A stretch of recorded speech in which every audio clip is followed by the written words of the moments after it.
Hello viewers and welcome to the first edition of the Health Show on Talk Hot Media. I am Kumbasol, host of the show.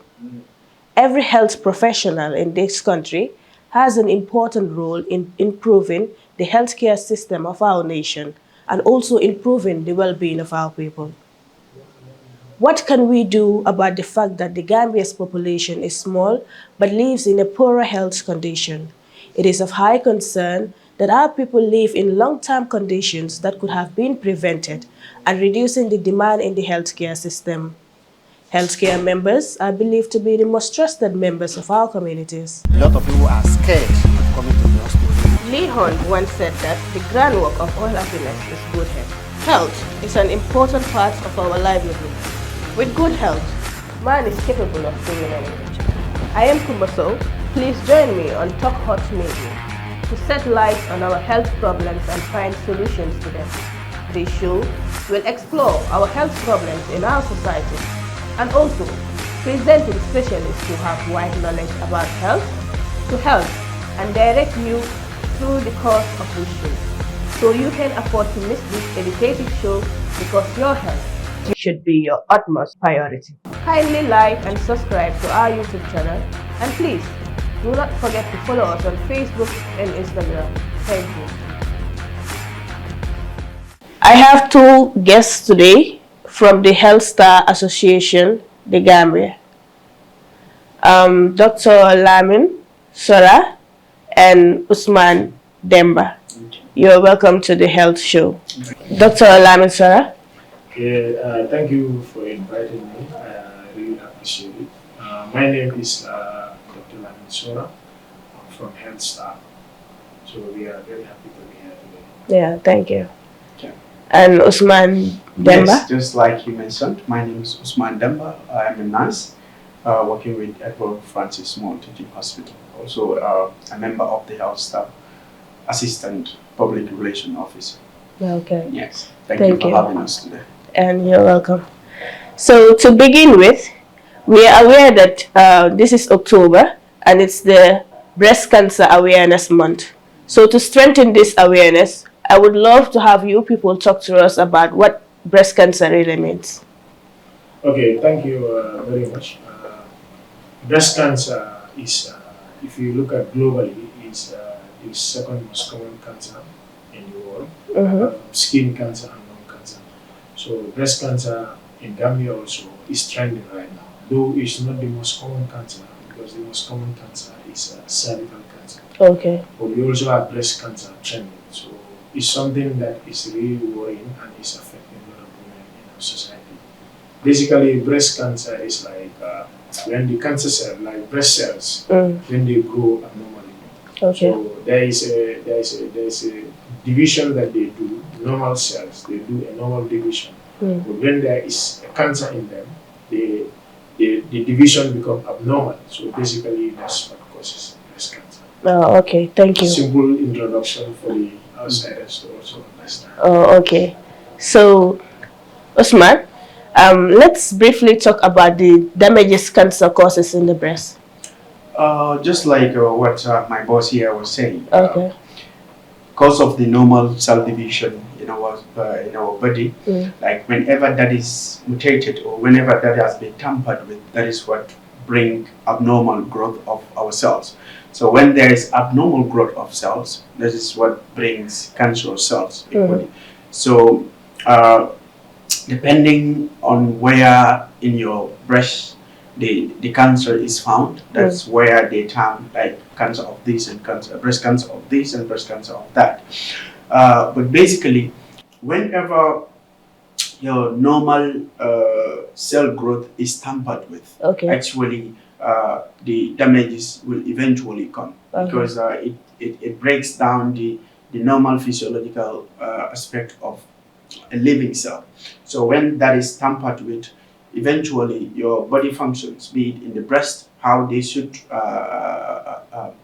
move from one point to another, because breast consists about about three, like the duct, the nodule, and then the connective tissues. So whenever one of these is actually tampered with, the abnormal growth, let's say, for say, cancer, it eventually can affect that particular part of the breast and also have the risk to metastasize, like to move from one part of the body or one part of the breast to another.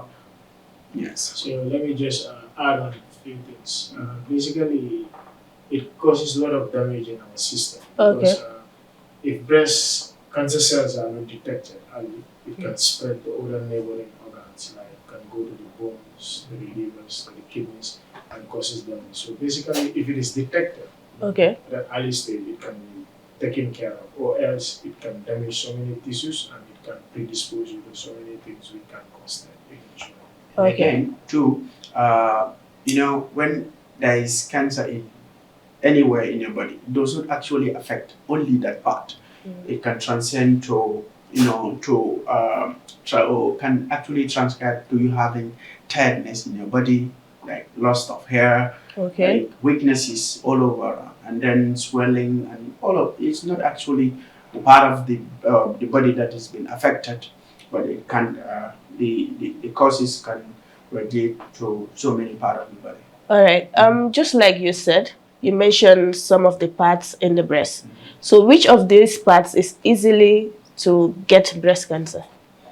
The kind of or the types of breast cancers are like in a form of two, I can say, invasive ductal carcinoma and also invasive lobular carcinoma.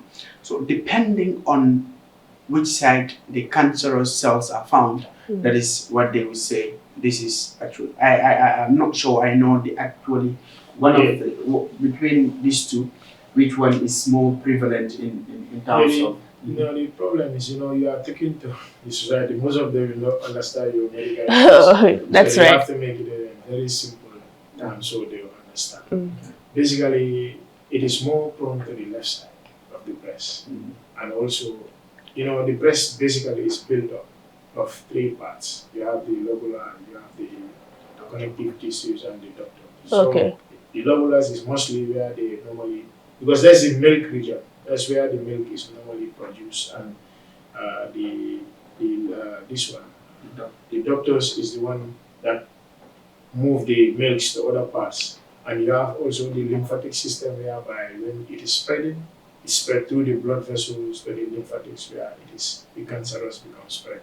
So basically, when you detect some few things in your breast, you need to really go for a medical checkup, or else it can start. But mostly it's affect the left side of the breast. Okay. And it travel through the lobulars first, then the ductal, then the connective tissues, and it spread to other parts of the. All right. I've also learned that we have two types of breast cancers. What are these two types and how are they different from each other? Basically, it's not only two types we have. Okay. We have a lot of types of breast, but these two are the most common ones. That is the invasive lobular carcinoma and the invasive ductal carcinoma. All right. So they are basically telling you how the cancer cells move from the origins, from the lobular to the dots, from the dot to the connective tissues. From the connective tissue, they can spread to the lymphatic system. So we have two basically. That's what I just mentioned. Okay. And another important question I want to ask is, what age does the female develops breast cancer? The age, it does not actually, but it is more prevalent amongst older age women, above 50. But breast cancer can happen at any age, but then more prevalent on women that are having 50 years above. As postmenopausal women, Exactly. Women or even menopausal women, and also after menopause, those are the ones that are predisposed to breast cancer. But basically, we have seen that now research has shown that even age 18, 25, they are also having breast cancer. Breast cancer. They're developing it. But if you detect it early screening and detection, it can easily be taken care of. But if not, if it start metastasizing. Metastasizing means when it starts spreading to the other parts. Okay. And in your answering, you mentioned the early screening. Concerning about the screening, are people coming for screening in the medical Yeah, that is the places? problem we have in Africa as a whole. Because if you look at the developed and developing countries. If you look at developed countries, they tackle so many conditions earlier than the developing countries because people go for routine checkup. So in our setting, we don't go for checkup. Normally, every 6 months you should go for checkup, or every 3 years you go for checkup. But in Gambia or in Africa as a whole, we don't go for checkup. We wait until things escalate. We start going to the hospital when it is too late. So if you go to the hospital at the late stage or stage 4 of the cancer, there is nothing the nurses or the doctors can do. They will just leave you and you wait for your time. So this is the problem in Africa and in Gambia. I think the typical nature of a Gambian is actually going to seek for healthcare when they actually feel sick, like totally sick. You've been on bed 1, 2, 3 days, and you think that no, this is not doing. Let me go to the hospital now. And then breast cancer can actually be asymptomatic.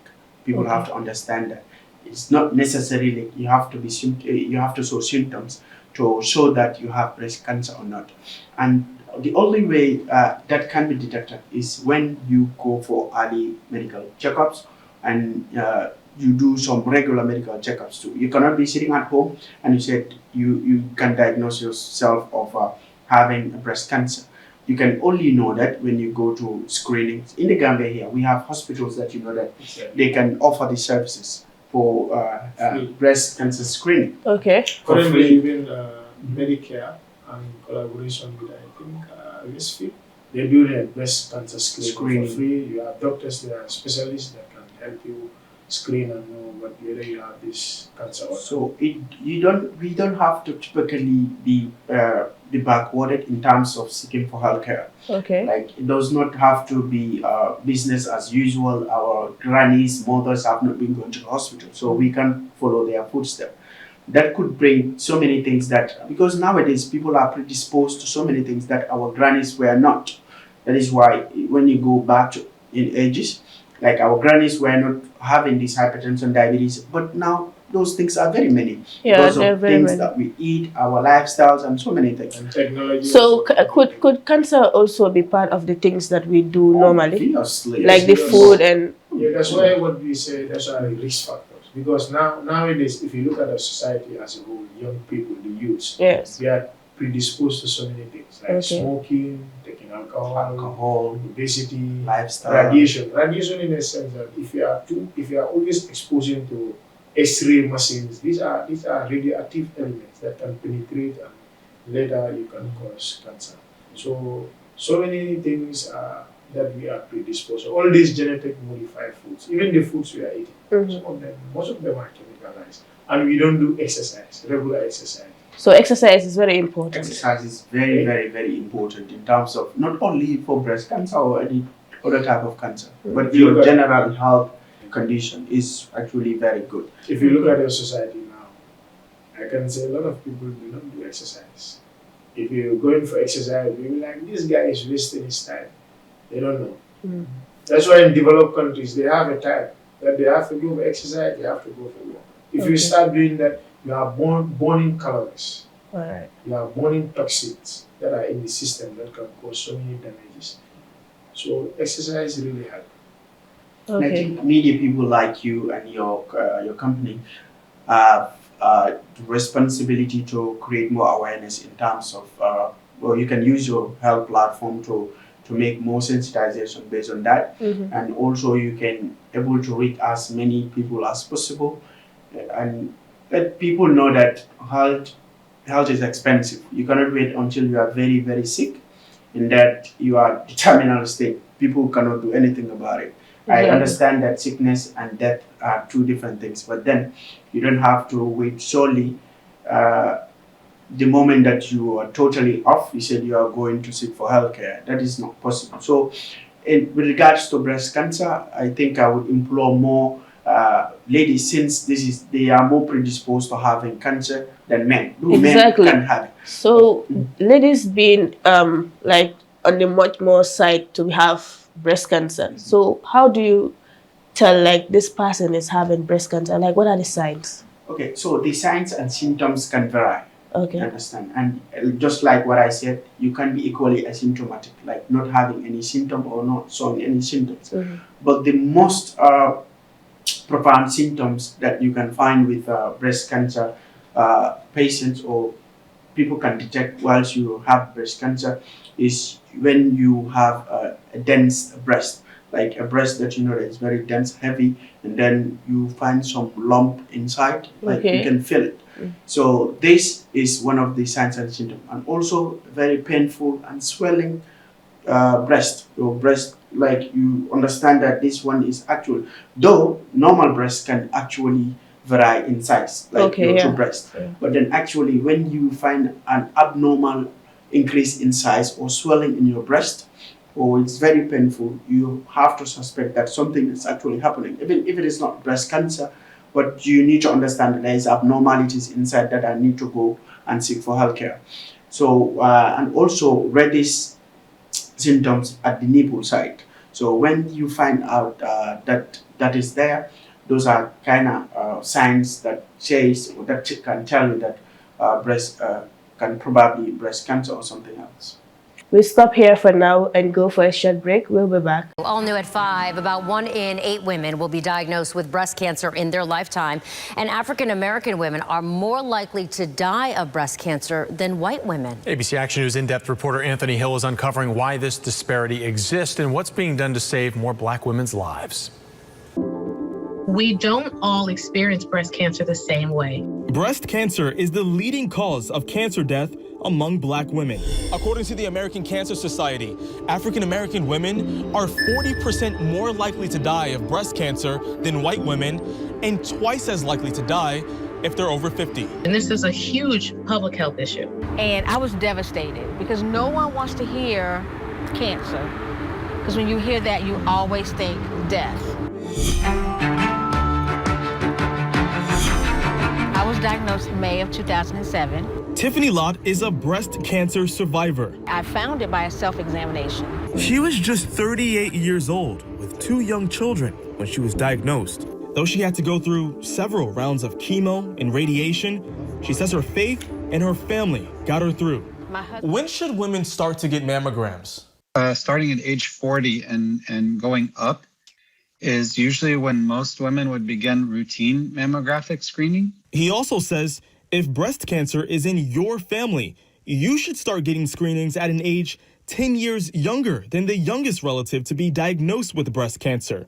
So having that conversation with your relatives about your family health history is essential. As for Tiffany, as a breast cancer survivor, what message would you give to other black women? My message with you first would be your life is worth living. Early detection is fabulous. And no matter what they say to you, there's life after the diagnosis. So go through the process. Welcome back. This is the Health Show on Talk Hot Media. Dr. Sora, sorry. Dr. Sora, we stopped at the signs and symptoms of breast cancer. I want you to talk more on that. The signs and symptoms are very, very important because if you look at the menstrual cycle, they have a cycle and non-cycle. So sometimes when you are about to see your menses, you see a lot of you become very sensitive, and the nipples become also sensitive. You feel weakness, tired. So basically, you need to also understand breast cancer symptoms and menstrual signs are quite. Sometimes they can be similar, but they're different. So if you look at these things during your period, everything. Maybe after your period, everything stops. But still, if it doesn't stop, you have to try and go to the hospital. One other symptom you can see also, when the nipples goes inside, inverted in nipples, that it goes inside instead of coming out. Goes inside the body? Inside the breast, right? Breast. Okay. So that is telling you, that's a sign that is telling you it can be cancer. Okay. The change, the thickness of the breast, it can look like an orange. You understand? Orange. So if you see those things, you have to try and go. If you feel there's a lump moving, you understand, inside, so you can also try and see a doctor or you go to the hospital. And also if you see discharges or pus coming out of the nipple. Okay. Sometimes infection can cause it, but if you see after for a few days you still have it, you try and report yourself at the hospital for them to check and see if it is breast cancer or not. Okay. Back to you, Usman. I've been hearing that breast cancer could be linked to family generation. How possible is that? Yes, genetics can transcend from one generation to another. We understand that, and it is not only breast cancer, but with so many disease conditions, let's say hypertension and diabetes, they all have link from family generations. Okay. So with breast cancer, there's also even in the risk factors is one of the number one factor of risk factors that are listed for people that are predisposed to having breast cancer. So family history is really very linked to having cancer. Maybe let's say a very relative, your father, a very close relative of your father has it, or very close relative of your mother has it. That links you to probably having the breast cancer. Yes. So I would say there is a genetic mutation, right? They call it BRCA1 and BRCA2. So these are genetic mutations that can predispose you to have cancer. If there is a family history, if you look at hypertension and diabetes, if you go to the hospital, they always ask, any family history of hypertension? You say yes, you also have it. So it's basically, sometimes it doesn't work.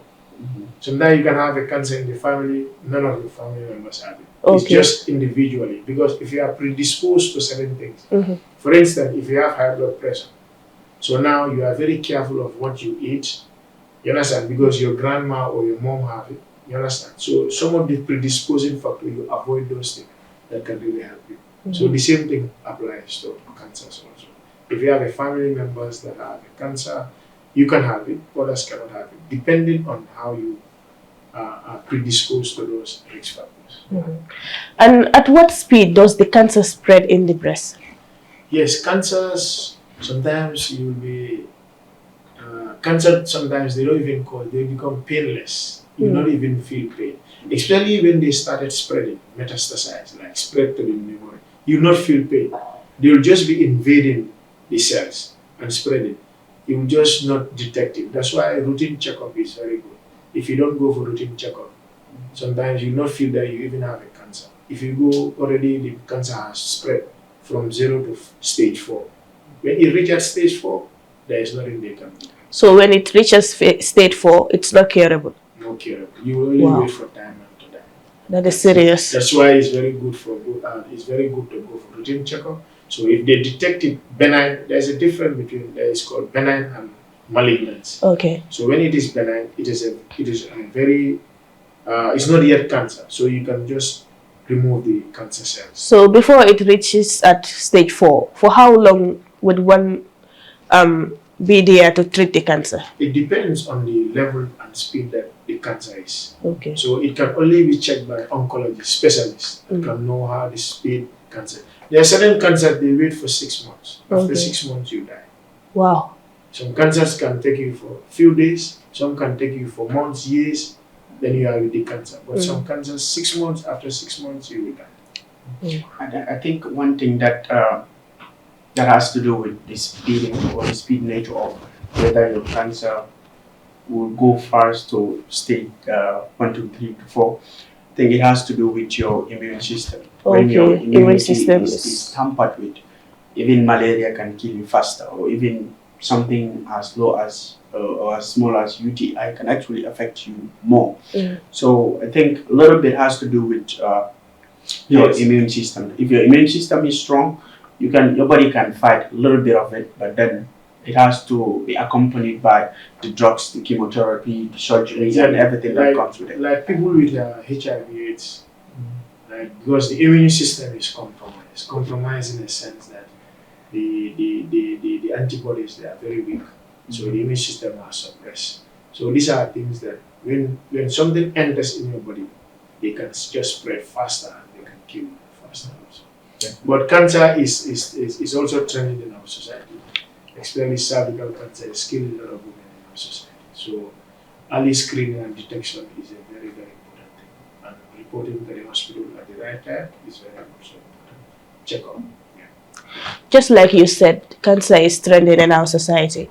So what are some of the preventive measures to undergo so as to prevent yourself from having this cancer? Yeah, like media that I just said, you are playing a key role in the society because you are sending information, disseminating information to the society. So we'll also like you also to help us as a whole. It's not only the medical person. The media should contribute, the society, radios, and all that. So even artists can also talk about this. So these are things that can spread information. So awareness. Awareness is very, very important.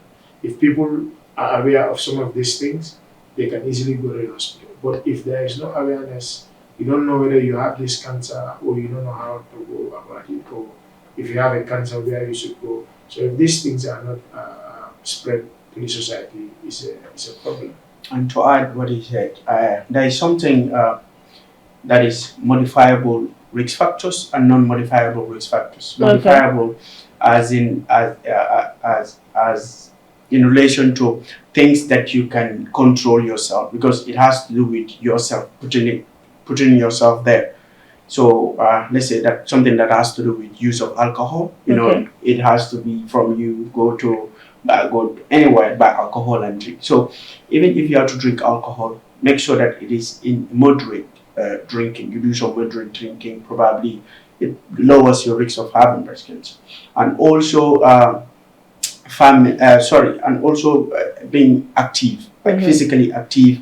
Like you have to be doing exercise, you control your diet. Those are modifiable factors that you can, but non-modifiable factors that has to do with you, let's say things that you cannot control. Let's say age. You know, we've mentioned that age is one of the risk factors of you having breast cancer. Yeah. So age, we are all aging. If the only time you can prevent is when you die, right? So age is also a non-modifiable factor, and also genetic mutation, family history of all this. So these are the different. And one thing I also want to contribute is family. At what age or stage you should know when to build a family. Okay. You want to have kids.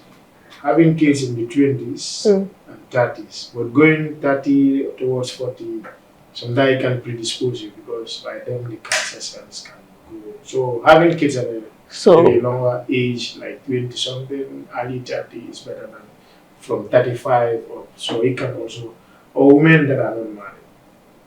Contraceptive also can predispose you. Contraceptive, family planning. A lot of people are abusing nowadays. So all these things can predispose you. Not only cervical, breast cancer, even cervical cancers. So, yes. Okay. Now, before we go, what are the advice that you have for the general public? Yes, for me, my advice to the general public is I have to go for checkup. You go for routine checkup, go to the hospital if you feel anything in your breast that you don't understand. Go and see a doctor, or you go to a nurse. They can do checkup and detect it early before it spread to other parts of the body. And Usman? Well, my advice, I think it has to do with creating more awareness, but then have to do with you owning yourself. Nobody has to tell you that, you don't have to go to the hospital. It has to come from you loving yourself first. And loving yourself means taking care of yourself. And taking care of yourself means you going for a normal early routine checkups for all these things. Not only breast cancer, but it could be anything that you are not sure of your body have not been this way. So while sitting at home, the only thing you can do that is go to the hospital, do some regular checkups so that you would know your status. You cannot be sitting at home thinking that everything is all right, and then that's it. And also one very important thing that has to do with our society is how do breast cancer survivors transform from the hospital, or from being from the hospital to our society. You talk about stigma, you talk about inculcating them back into our society. Do people judge them? Do we accept them? Do we accept them as the people that we love, that this has to be normal conversation. It has to be things that we are very truthful about it, because nobody wants this to happen to you. But when it happens, let us not just sympathize them. We empathize them. We should know that these are the same family members we have before the surgery or before whatsoever came. Because chemotherapy and most of these surgery, because there are some surgeries they have to cut all your boobs. So it has to do with that. Your body formation has been tampered, has been deformed. So you as the lady, like, coming back to your society has to do with your mental. How best can you live or survive in that society too? Knowing that people might probably judge you, people might probably say one or two things about your deformities. So I think, again, people in our communities have to accept and then empathize these people, these survivors, so that life can be easy, because it's very difficult having to deal with chemotherapies or surgeries and then come back to the family. Your families or societies are a little bit difficult. Yes. Thank you very much, Dr. Lamin and Usman, for honoring this interview. Thank you. Thank you for having us. You're welcome. If you find this video interesting, leave your comments in the comment section, and also subscribe to our YouTube channel, so as if we post a new video, you'll get a notification. Thank you and bye for now.